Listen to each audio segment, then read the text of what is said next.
All right, let's get this thing going. We got 5 people here. You weren't on governmental affairs. You earned these. Yeah.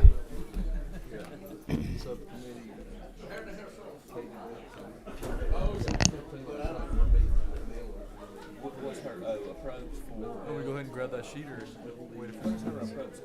That sign up sheet? What? Yeah. Yeah, we can go and go get it. All right.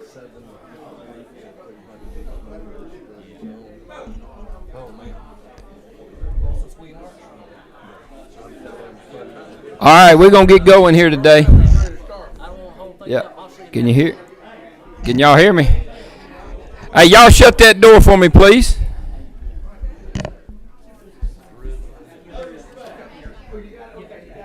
I'm going to get the colonel on them here in a minute.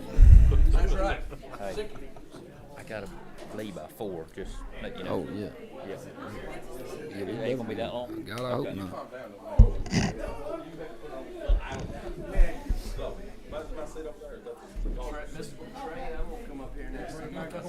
Yes, sir. Come on up. All righty, we're going to call this meeting to order today. We thank everybody for coming out on Valentine's Day afternoon. Chairman Petrie, would you open us up with a word of prayer, please, sir? Yes, sir. What mic are you? I'm 11, Mr. Chairman. All right. You ready? Let us pray. Lord Father, we ask that you would bless us this day. Give us wisdom to make wise decisions on your behalf and the people of Georgia. We ask all this in the name of our beloved Savior, Jesus Christ. Amen. Thank you, Chairman Petrie. Looks like we've got some people that have come a distance, so we thank y'all for coming out today. Do we have the sign-up sheet?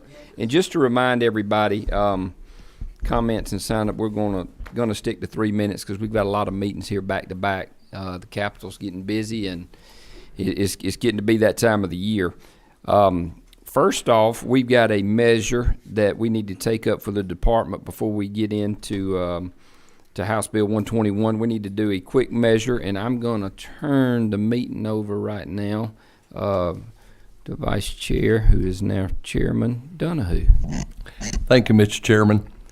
We're going to lift up substitute HB 207. Is that correct? LC number 393754S. If you want to explain the bill. Yes, sir. This is a department bill, and it's just a cleanup. I may get them to help me since we just got this about 15 minutes ago. Just to make sure I explained it correctly. Basically, it's a quick cleanup on our distress signals. Last year, they actually got put on all vessels instead of coastal vessels, and we're just making sure this is only for vessels in coastal waters. And then we've got an amendment that we put on here to close a loophole. And if I could I get Walter or the Colonel just to make a brief comment on that, please, sir? Just explain that to everybody. Thank you, Colonel. Floor is yours. Thank you, Mr. Chairman, members of the committee. Good afternoon. So on that amendment there, this is just we've got 2 or 3 accidents just in the past couple of years and these were bad boat crashes, one of which was on Lake Tobesofkee. The operator was impaired, actually caused a crash, left the scene. We made our charges. The attorney comes back saying, well, under the old law, you've got 48 hours to report. So if you look back at the old law, when it was written, Georgia was not as populated as it is now, as we all know, right? Our waterways weren't as congested. And so we have had this encounter just in the last 3 years, similar incidents like this across our bodies of water, where the at-fault party will actually leave because they're impaired. And so we lose that charge for them to come back. And it basically mirrors the motor vehicle law when you look at that law as well.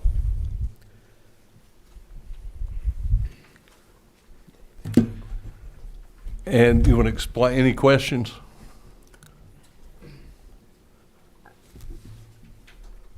I've got one, Mr. And what number? I'm at number 11. 11. All right, Chairman Petrie, you can't see it. You good? Chairman you, sir. Petrie. Thank you. Thank you, Colonel.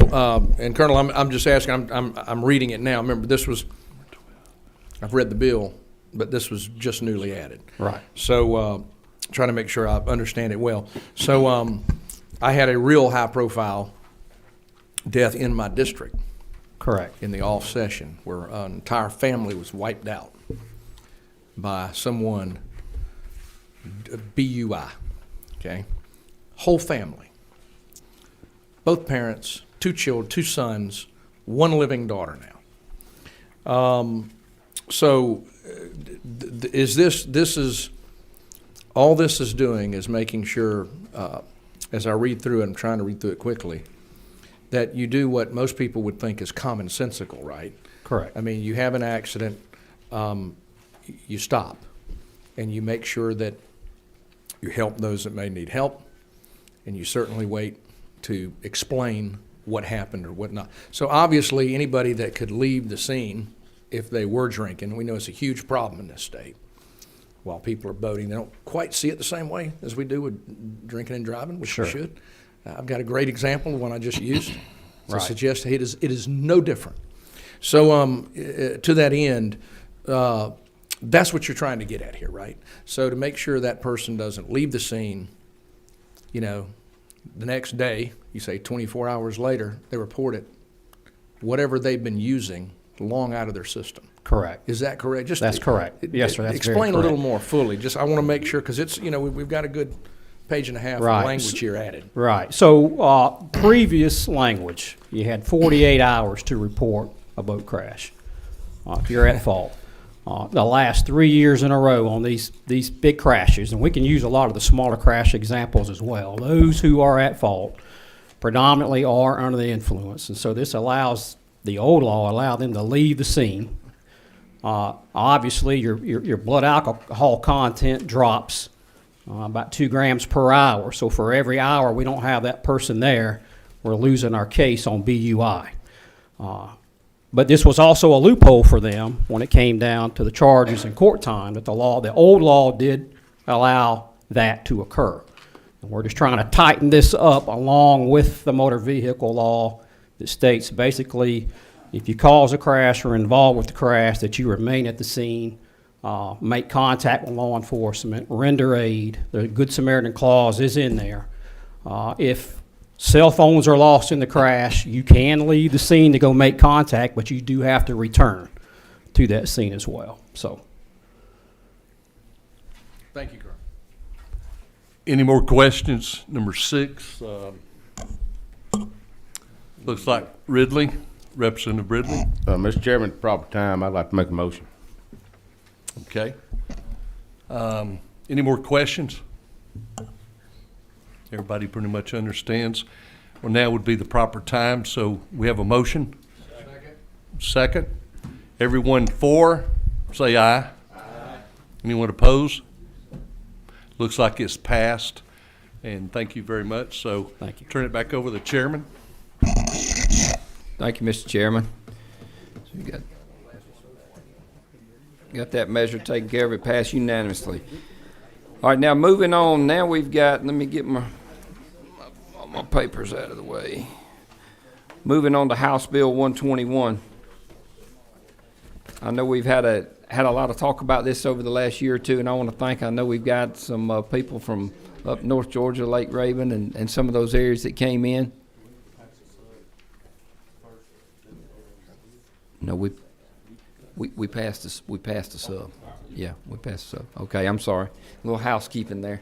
But I want to thank y'all for coming down and speaking to us and showing us your concern. So at this time, I want to turn it over to Rep. Victor Anderson to present House Bill 121. Looks like he's got a cohort. Thank you, Mr. Chairman. Yes, sir, I have a companion here with me. Mr. Chairman, committee, today I bring before you House Bill 121. This is LC 510252. This is a bill designed to begin to address a problem that we have on all of our navigable lakes and waterways in Georgia, and that is shoreline damage, dock damage, boat damage, and even injuries and even deaths to people related to large wake generating boats and boats with apparatus designed to create large wakes. These boats and the boats that are retrofitted with these apparatus are designed for recreational use. They're designed to be what used to be called wakeboarded, now it's wake surfing, so that that people can literally surf the wake of the boat, which means you've got to generate a large wave. We're talking 3 to 4 feet high. Current state law has a no-wake zone on all Georgia lakes and rivers of 100 feet from the shore or from dock structures and moored boats, that sort of thing. What we are proposing, and just to kind of give you a little bit of a background of where this came from, working with Colonel Bernard with DNR, we looked, and at his recommendation, we took the law from the state of Tennessee, which is a good law. It's not an ideal law for Georgia, but it was a good law. And we started with that law, which incorporates a lot of an expanded no-wake zone that is promoted by the boating industry, that is, many have said, improves the situation. It's not a perfect solution, but it is a definite improvement. We took that law and configured it so that we perfected it to work in Georgia waters better under Georgia definitions and that sort of thing. Basically what this bill does, it leaves the 100-foot no-wake zone intact for normal boating purposes, ski boats, pontoon boats, bass boats, that sort of thing, anything that doesn't generate these large, extraordinary waves. Anything that generates a wave that could potentially be surfed on falls under another category, and their zone becomes 200 feet to move them out 100 more feet from the shore. It provides more wave attenuation before the wave gets to the shore, lessens damage. It doesn't completely do away with the problem, but it does mirror a couple of our states that have laws in place. We would mirror South Carolina. That's one of the reasons that Chairman Powell is standing up here beside me, because he has a large portion of Lake Hartwell, and we have this issue there. It mirrors what's going on in Tennessee as far as the distance, and we have lakes like Chattooga, Blue Ridge, and other lakes that border Tennessee, and it's an issue there. So what I'm proposing today is that we, for that particular category, we're not necessarily defining just a boat, we're defining an action, okay? And it's got to be a visible action. This is an enforceable law because it's something that can be observed. It doesn't require special registration, doesn't require special permitting for a boat. It is an action that can be observed. When that action occurs, it has to be outside of a 200-foot zone from the shore, from structures, from moored boats, that sort of thing. And that's pretty much what the bill does. Are there any questions? Or Chairman Powell, would you like to add anything? Please. I know you've always Yes, something to sir. say. Thank you, Mr. Chairman and distinguished committee members. I applaud my good friend, Mr. Anderson, for this bill. As the chairman knows, I've been talking about this with him for several years. I represent Lake Hartwell, probably one of the biggest lakes in the South, if not east of the Mississippi.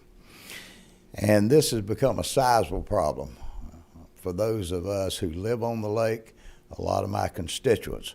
South Carolina beat us to the punch a few years ago by codifying the 200-foot distance on these crafts. Quite frankly, I would like the committee to consider an amendment, but I'm not going to interfere with the bill because we take what we can get, as we all know the process. These boats that we're talking about that are designed, because we're talking about some expensive boats, just to do a recreational of surfing behind them and all. But these boats are doing a tremendous amount of damage, not just to the shoreline with the wakes and the banks of our lake, but to the docks. Even at 200 feet, these things can cast wakes that will throw you off of the dock. Now, quite frankly, I don't have to worry about the previous bill because I don't normally get under the influence when I'm out on my boat, but that doesn't stop me from doing it when I'm on my dock. But I would like to tell the committee, when I'm talking about the damage that it does, it can heave a dock to the point throwing you off the dock and out of your chair on the dock. And that's at 200 feet. As I was looking at the bill, we've got a 400-foot no zone to go into these. Well, I would submit to you that might, in theory, it might say 200 feet on each side of that 400-foot cove or whatever, but I would suggest that it goes to at least 300 feet for the certainty of the DNR rangers. These crafts, and don't get me wrong, I'm not complaining about recreational folks that do recreational, but the biggest problem is, like a lot of things, there's not a whole lot of common sense. When people get out on the lake and they use these things for the recreational value, they don't think about the damage that it's doing, and they do damage. They can literally tear a dock loose from the bank. It can shift them. It does damage to the boats that are tethered and docked to these, that are tied to the docks. But it's unimaginable for those of y'all who don't have the privilege of living on a lake. That would be my only, at the will of the committee, would be that type of an amendment. But there's not enough that you can do to stop this type of activities. And I want to thank the committee for hearing this bill, and please, in whatever fashion, move it forward so that we'll at least ways give our rangers a little bit more, some tools in their arsenal to stop some of this. Thank you, Mr. Chairman. We've got a few questions. I think they're from Mr. Anderson. Let's go. Who's number 15? Just curious question. When they create these waves, I'm assuming they kind of far out and then they create the wave so they could ride it in. That's, well, the activity actually, as they go down, as you take your boat down the lake, this wake, this large wake or wave is created by the boat. You're right behind the boat. They're right behind or behind beside the the boat the Okay. entire way. It's not something that just happens and then it just goes away. Okay, so you can it's a see process. who's causing the damage. Yes. Okay, that's what I was trying to figure out. How do you see it if it was happening another way? But okay, I get it. Yes, sir. Thank you. All right, let's see. Number 12, Representative Fry. Thank you, Mr. Chair. I was going to ask about the amendment, which I absolutely agree with, Mr. Chair. So if the opportunity comes up to change that, I would like to. Just curious, Ms. Representative Anderson, you been wakeboarding lately? No, sir. Just checking. That's all. We have a wakeboard, pro wakeboard folks in the audience. Mr. Chair, if I may, we may not, but we do have a couple of representatives from the boating and water sports industry, Mr. Scott Draper here and Mr. Ben Murphy back here, who the bill, as it's written, as it is written now, follows their industry's recommendations nationwide, and they are in support of the bill as it's written. Not, of course, the committee has their prerogative to do whatever they'd like to, but this is a bill, again, drafted in cooperation with DNR, that we do have support to from the industry that represents those who are manufacturing and selling these boats. I don't want to take anybody's rights or opportunity away from using these boats that they've purchased that are not inexpensive pieces of equipment. But we do also need to recognize and try our best to protect the property owners that are adjacent to these activities happening. Representative Petrie. Thank you, Chairman.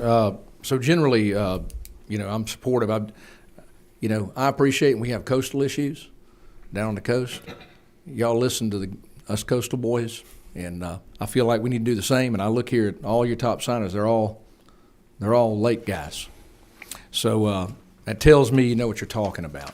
I do have a question though. So there's a couple of things. First of all, so y'all are different up there in the mountains. So we ski on the coast. So how does this bill impact skiing? And if someone from the department can speak to that is my first question. If someone here's from the department. I'd Colonel, could be you speak to glad that? to turn the mic over to the Colonel and let him answer that question. I mean, to be clear, because yeah. So, under 52718, that's specific to skiing, the 100-foot law, and what's called rules of the road for navigation. The skiing aspect keeps it at 100 feet. So currently, as the law reads now, you cannot be on water skis and on a plane within 100 feet. So the skiing portion, if it's skiing only, then you will stay at 100 feet. Gotcha. Thank you. Skiing would continue to be 100 feet. Now it'd be 200 feet unless it's amended to 300 feet. It'd be 200 feet. If it were to be amended, would the department support that measure? What- Or are you neutral in that? Neutral on that, just whatever this legislative body sees fit will enforce. Okay. All right, Mr. Chairman, one more follow-up question? Sure. One more question? Make it quick. Jet skis, sir. Tell me how this bill would affect jet skis who aren't pulling anybody, because they're a nuisance on the water as well, oftentimes. Tell me how this affects jet skis, if at all. Sure, it does not affect jet skis at all. They do Doesn't seem tube to. behind jet skis, they do ski behind them, but still the same thing applies. The act that's occurring is within 100 feet. There still have to be no wake inside 100 feet. Okay. This is just wake boats. This is boats that Yeah. fill their ballast up with water, make them heavy to produce the wake. That's all that. Just we're trying to talking make about. sure, sometimes we Yep. don't, if the language is not precise, I wanted to hear it from the colonel. Yes, sir. So that I know Thank you. precisely how it'll affect the coast. Again, to my friends, I trust your judgment. You know the lakes far better than anybody. So thank you, Colonel, and Thank you. thanks to you both. Thank you, That's all- Mr. That's all, Chairman. Chairman. Representative Ridley. Oh, thank you. I've got Carter's Lake up my way, and luckily there's no houses on there because you can't build because of Corps of Engineers Lake, but it is a big lake. So, and I don't have the money to have a wake boat. I float down the river sometimes, and I thought I could drink, but apparently I can't, even though I sink my cans. I'm joking, really I am. I don't ever touch that stuff. It make you a real butthole. But anyway, couple questions I got right off the bat. So, when you ski behind a boat and it's 100 feet, is that for the protection of the skier, or is that for protection of washing the edge, the shores, or what? How did we come up with 100 feet, and what's that for, Colonel? All of the above. Is that for protection of the skier? Is that where we come up with that at? All of the above. All the above. All right, so in 1996, we worked a boat fatality on Lake Oconee that involved a 7-year-old with a jet ski, which started that piece of legislation on the 100-foot. So it's both, all the above. It's the public safety piece because you're close to a dock, and then also the erosion piece there, along with the seawalls as well. So it was a two-part bill, mainly on the public safety off of that one incident that occurred. And so these wake boats put off more waves Yes. than a regular ski boat does. That's correct. Yes, Okay. sir. All right. Okay. I'm that's the only question I had for you. Thank you. And you want to do 200 feet. How far is 200 feet if I'm in a boat? Is that from here to the Capitol, or is that from here to Liberty Square? I About mean, 65 yards. in case y'all haven't noticed, I didn't play football. So is that from here to that tree out there? If I get a wake boat, listen, No, it's not that. if I win a lawsuit because we don't have tort reform in Georgia, and I could get enough money to get a wake boat, how am I supposed to know I'm 200 feet off the shore or not? If I might answer something, maybe get to the gist of this. As the bill says, it's 400 feet from bank to bank. Yes, sir. If you look at the center of that, that would be hypothetically the 200 feet. I defy anybody, much less any ranger, to argue the point. Was he 190 feet? Was he 175 feet? That's the reason my suggestion was 300 feet. So that gives clarity to that. Plus, it gives a little bit more protection to it. I mean, you know, quite frankly, we did a lot of things when we were younger. You ask about the skiing. Well, maybe this clarifies. A ski boat pulling a skier is going in a certain direction. They're going in a line. It creates a wake, but nothing like these wakeboards. These things are designed to create such a sizable wake as that you can surf behind them. So a lot of these folks, the reason the laws are changed to that is because, unfortunately, when you're out on the water, they always talked about water and alcohol don't mix. Well, alcohol, water and enthusiasm, when you're entertaining your kids, that doesn't help. Because a lot of the things that we did when we were younger would make our hair fall off. Oh, I'm sorry. We might Already have did happened that. to you. I did whatever you just said. That's Yeah. exactly what happened. So, you know, but that's the reason my suggestion of the 300 foot was because of the 400 foot from bank to bank between a cove. If you went to 300 foot, that's more discernible and more identifiable to the rangers that have to enforce these laws, quite frankly. These people who are out entertaining, if they just get out into the middle, as big as Lake Hartwell is, it defies all of my knowledge.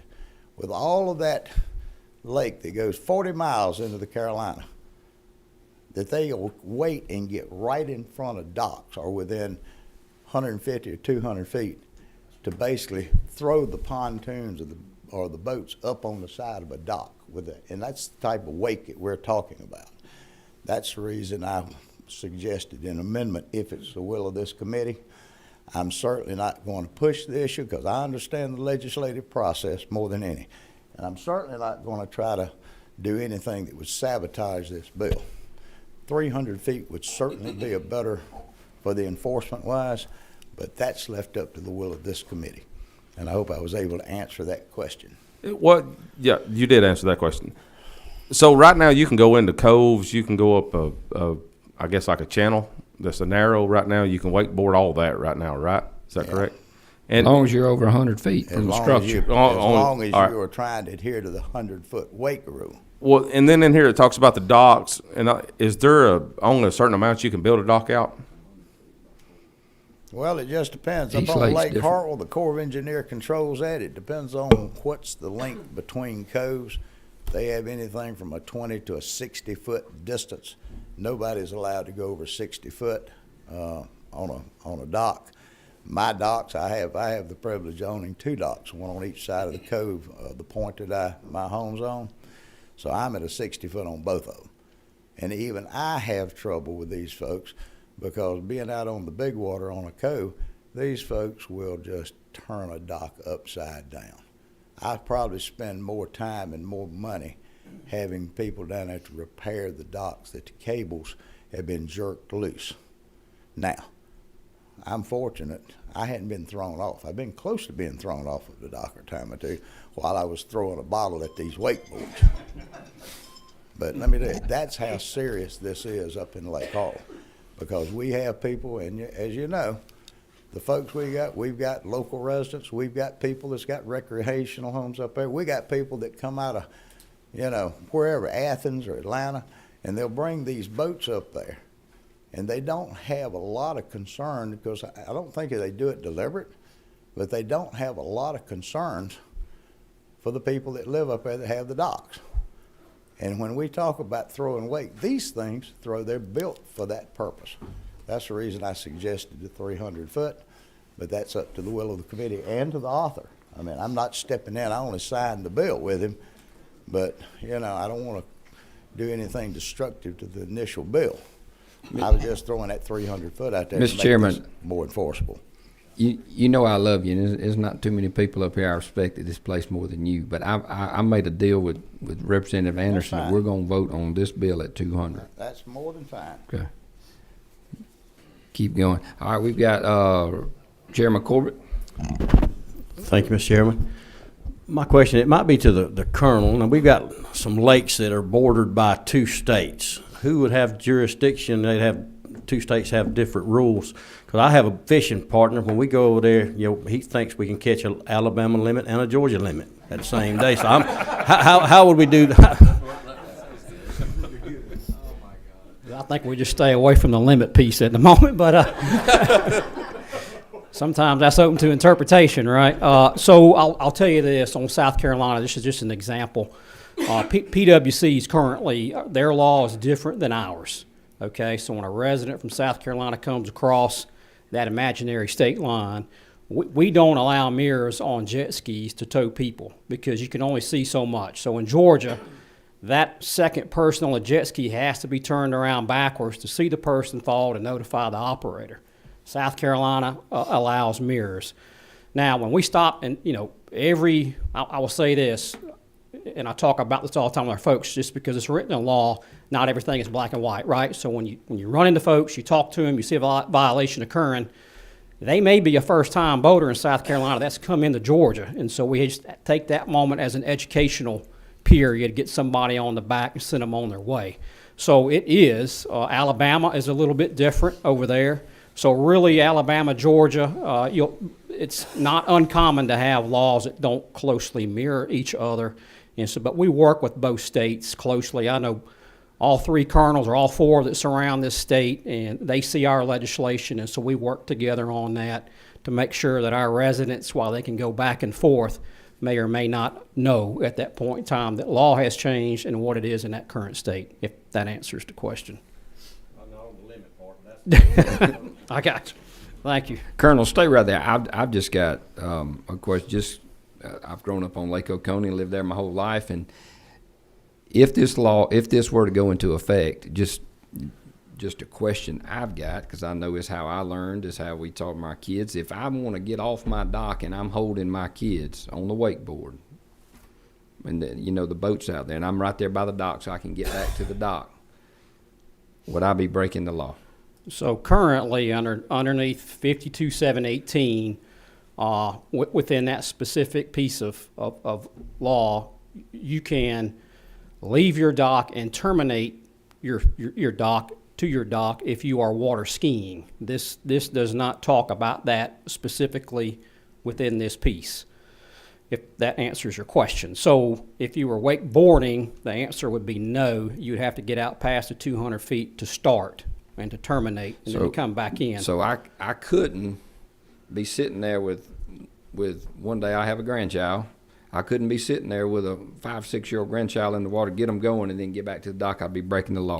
And when I'm coming back in, if they want to stop, I'd have to drop them 200 feet and then go get them. Is that currently clear? I couldn't drop them at the dock. That's correct. If you're skiing, you can. Okay. Currently under law. Okay. Right. Okay. I just want to get clarification on that. Right. Vice Chair Donahue.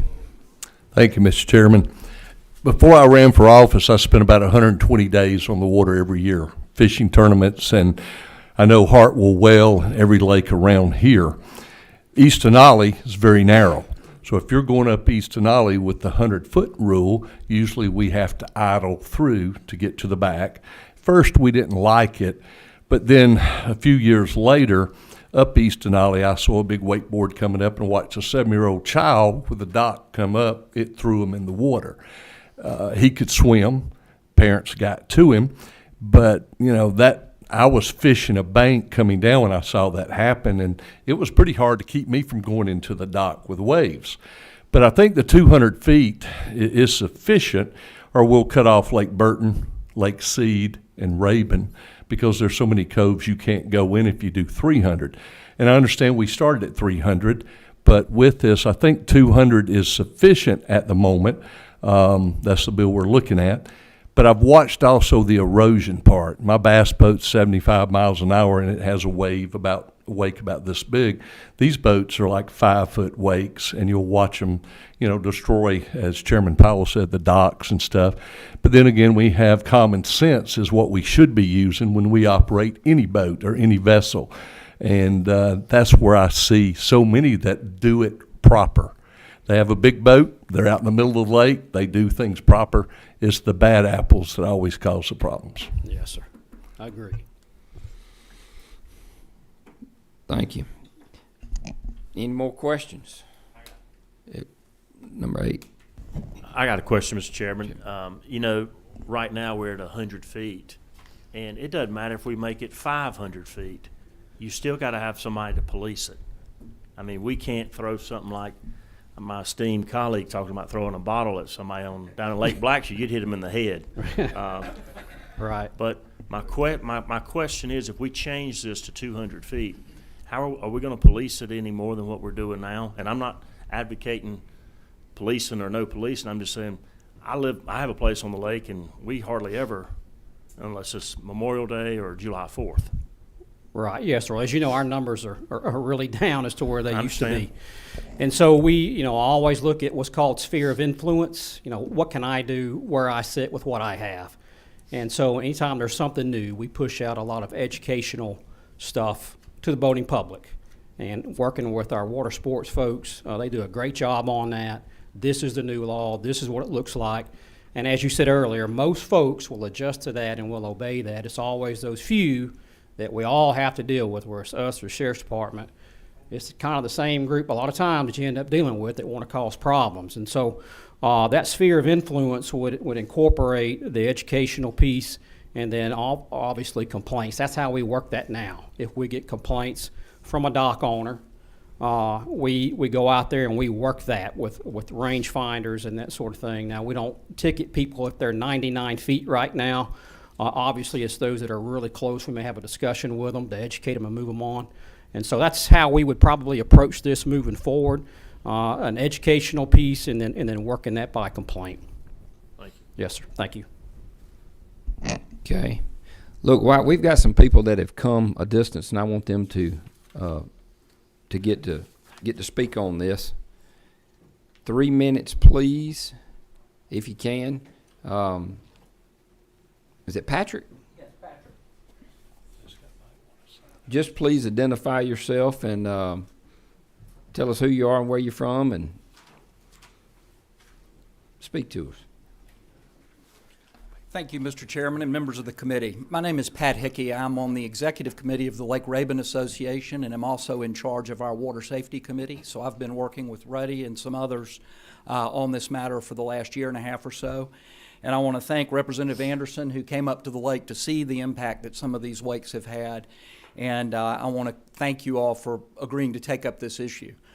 We are very concerned about two major impacts of these waves. The first you've heard about is erosion and damage to shoreline structures, and the second is safety.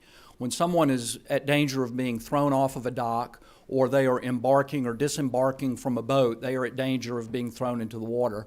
And we believe an increased buffer is an appropriate way to address that danger. With that in mind, one size does not necessarily fit all. Our lake is different than Lake Hartwell. They obviously have major channels where a larger buffer could be accommodated. Our lake, Lake Rabun, is relatively narrow in places, and we believe that a 200-foot buffer allows us to at least address some of the safety concerns and yet preserves the ability of folks to use their boats. We are, to talk about how do you know where 200 feet is, we are in the process of producing a map that we will distribute to the members of our association that will show a 200-foot buffer around the entire lake. There's no marker in the water. We don't have street lines. We don't have lanes, but we do have the ability to educate our lake residents on what 200 feet represents. And we believe that this rule shows that, number one, the legislature and law enforcement are intent on improving safety and reducing damage to our lake, shoreline, and lake structures. And yet, at the same time, we're going to use that as an opportunity to improve knowledge across the residents of our lake. We are going to run some training that we will work and offer to our residents that will improve the way they operate the boats. There's a way that these boats can be operated that will minimize the damage. We call it end-to-end surfing, where instead of surfing in a big circle in front of the same dock over and over again, they'll go from one end of the lake to the other, and that way they're only going to go by one particular spot on the lake in a much longer period of time than they would if they're going around in circles in front of the lake. I would say we are very pleased and supportive of this bill. We think it's a good starting point to allow us to gauge the success of a 200-foot buffer in minimizing damage and danger to people. And it also gives us a chance to improve our education and outreach to our residents. The one thing I would like to see is that right now under 52.718, there is a 100-foot buffer provided to protect persons in the water. We would love to see this bill as introduced to also provide that same 200-foot protection to persons in the water, but understand the way it's drafted now. And as I've said, we are supportive of this legislation as we think it will protect our shoreline and the residents of our lake. Thank you, Mr. Chairman. We thank you. Anybody have any questions or anything? Well, and I was going to mention that what the 100-foot is not only for the boat staying away for the docks, but that person's in the water so that you can have that recreational swim. But you take the Narrows at Lake Rabun, because you're in the mountains, you've got shadows, you got more darkness in those Narrows up there, and it creates another hazard when these boats are going up and down those areas because of the ravines that casting in the shadows from the sun. And so that's another reason we've got to open these up where these boats are out in an area where you've got good sunlight and can see where you are boating. That's correct. I mean, forcing this activity into the large areas of water is, I think, a goal that everyone would share here. It's just a question of the lakes may be different. Lake Raven may be different than Lake Hartwell. And I just want to say I thank y'all. I know I've talked to several of you on the phone several times. We've emailed back and forth, and I know I said I was going to make it up, but I've got too many kids and I'm too busy coaching too many teams and stuff like that. But thank y'all for the back and forth, and y'all have been very courteous and professional. I just want to thank It's cold this time of year, but in June we might be able to get you up there. There you go. There you go. Miss Rena.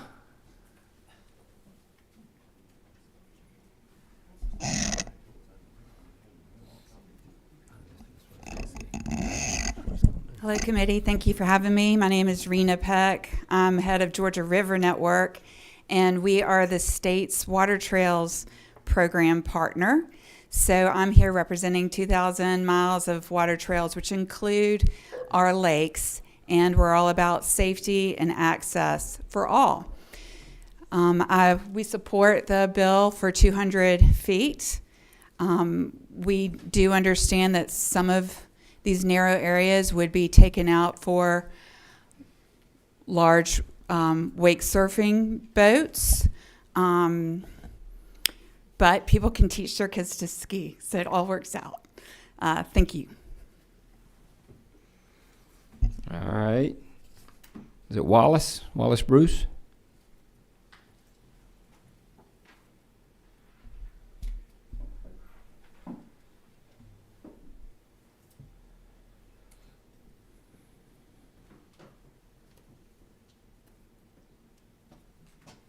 Good afternoon.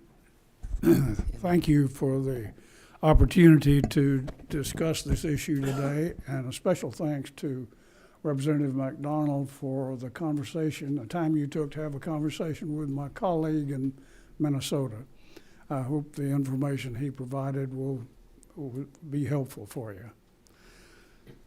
My name is Wallace Bruce. I'm a native Georgian, property owner, and longtime part-time resident of Rabun County. I'm here to speak for a large and growing number of lake users and property owners who are pleading, and I use the word advisedly, pleading for protection from the dangerous and damaging effects of the powerful waves created by this relatively new sport of wake surfing. A study on Lake Raven in 2020 by an internationally accredited hydrology consulting firm, as well as other highly credible studies in other parts of the country and other countries, clearly demonstrates that these large waves produced by wake boats while surfing are 5 to 10 times more powerful than the waves from conventional boats, and thus they require much more distance to dissipate to a non-threatening level for other watercraft and the shoreline. Our present Georgia law, as we all know, is inadequate for this, and the boating industry's recommendation of 200 feet is also simply inadequate. The potential for injury is real. A few examples. A passenger in a nearby boat was sent to the emergency room from being thrown about by wake surfing waves. An idling boat with passengers was thrown against a seawall by wake surfing waves. The hull cracked and the boat sank. A 7-year-old child was washed out of a boat by a large wave and died. An older man in a rowing scull was almost run over by a wake boat in surfing mode because the high angle of the bow obscured the driver's vision. A collision was avoided at the last minute, but the force of the waves broke the rowing scull in half.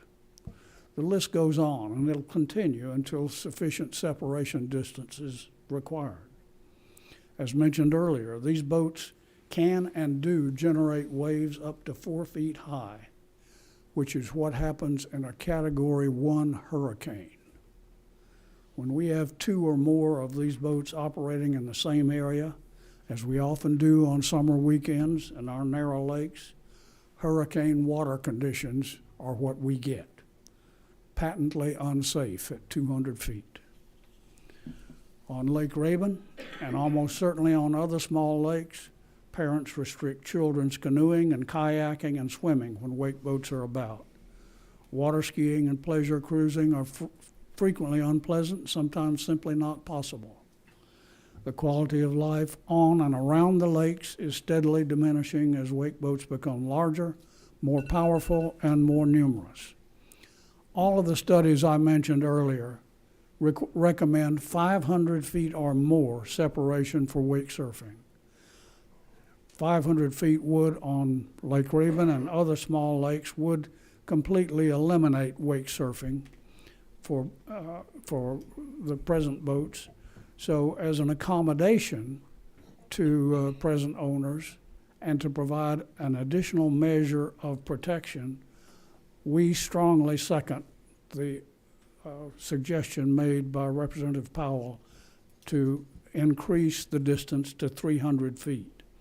300 feet is the length of a football field, and I venture to say that just about everybody in Georgia now knows what a football field looks like.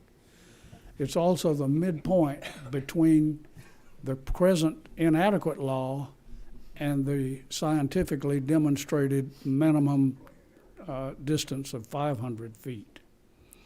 As a historical fact, the leading trade organization of wakeboat manufacturers, the Water Sports Industry Association, initially recommended 300 feet until their members complained that that was inhibiting their ability to sell wake boats on small lakes. I have here a copy of their original flyer, which recommended 300 feet. Same flyer, only now it says 200. Ladies and gentlemen, there is no credible data showing that 200 feet provides reasonable protection for wake surfing waves for people and property. I ask you, please make safety your first priority. 200 feet is not safe in a hurricane. Thank you. You have any questions for me? Thank you, Mr. Bruce. If we do have a question, it's got to be real quick, guys, because we got to vote before we start losing members to other meetings. Yes, number 12. Real quick. Thank you, Mr. Chair.